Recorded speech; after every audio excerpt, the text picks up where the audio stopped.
అది సరే, ఆలయ నిర్మాణానికి ఏ శాస్త్ర ప్రమాణం ఉంటుందో నీకు తెలుసా? ఆ శాస్త్రంలో ముఖ్యంగా 3 విధానాలున్నాయి: నిగమ, ఆగమ, స్మృతి. నిగమ అంటే వేదాలు, ఆగమ అంటే ధర్మశాస్త్రాలు, స్మృతి అంటే మంత్రం, తంత్రం, విజ్ఞానం.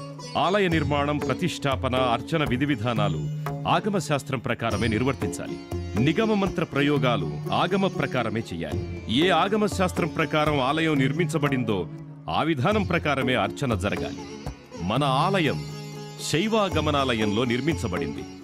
శైవాగమనాలయంలో ముఖ్యంగా 28 ప్రకారాలున్నాయి: కారణకామిక, యోగం చింత్య, దీప్త, సూక్ష్మ, సహస్ర మొదలైనవి. మన మందిరం కారణగమ పద్ధతిలో ఉంది. అందుకే అమ్మవారి ఆరాధన, అలాగే శ్రీచక్రార్చన ఇవన్నీ శ్రీ విద్యా సంప్రదాయంలోనే నెరవేరాలి. శైవత్వ ప్రకారం పంచబ్రహ్మ అంటే ఎవరు? శివుడి 5 ముఖాలే పంచబ్రహ్మలు. వాటి పేర్లే సద్యోజాత, వామదేవ, అఘోర, తత్పురుష, ఈశాన. ఈ 5 ముఖాల్లోంచే న, మ, షి, వా, య, నమశివాయ అనే పంచాక్షరి మంత్రం ఉద్భవించింది. ఈ 5 ముఖాలకి చైతన్యమిచ్చే ఆ శివుడే పంచముఖ పరమేశ్వరుడు, ప్రపంచ నాయకుడు. సరే, విభూది ధారణ 3 రేఖలుగా ఎందుకు ఉండాలి? వాటిని అడ్డంగానే ఎందుకు పెట్టుకోవాలి? అగ్నిమితి భస్మం, జలమితి భస్మం, స్థలమితి భస్మం, భస్మవ్యోమేతి భస్మ అనే వేదమంత్రం విభూతిని ప్రస్తావించింది. అగ్నిసార భస్మం వర్చస్సుని, తేజస్సుని, ఐశ్వర్యాన్ని, రక్షణను, పవిత్రతను, శాంతిని ఇస్తుంది.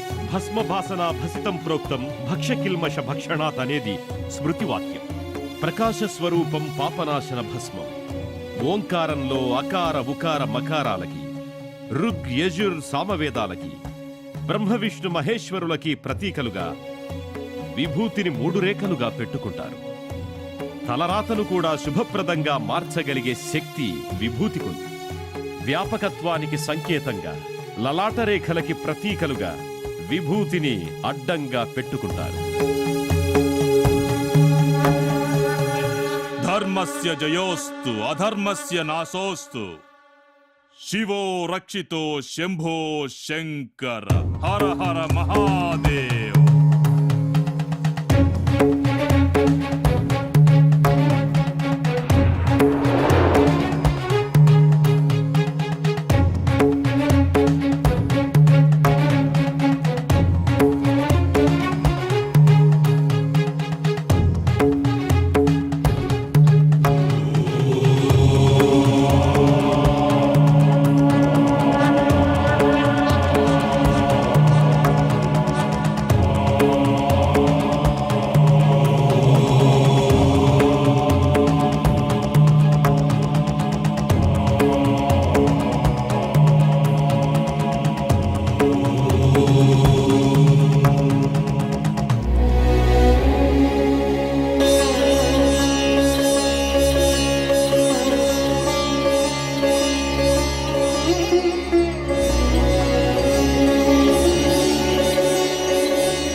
Hi, this is Samantha and you're watching Telugu Film Nagar. Hi, this is Warren Page. Hey guys, this is DSP. Hi, this is Geeta Madhuri. You're watching Telugu Film Nagar. Please subscribe. Subscribe to Telugu Film Nagar. For any film updates, interviews, or lot of stuff about cinema, please subscribe to Telugu Film Nagar.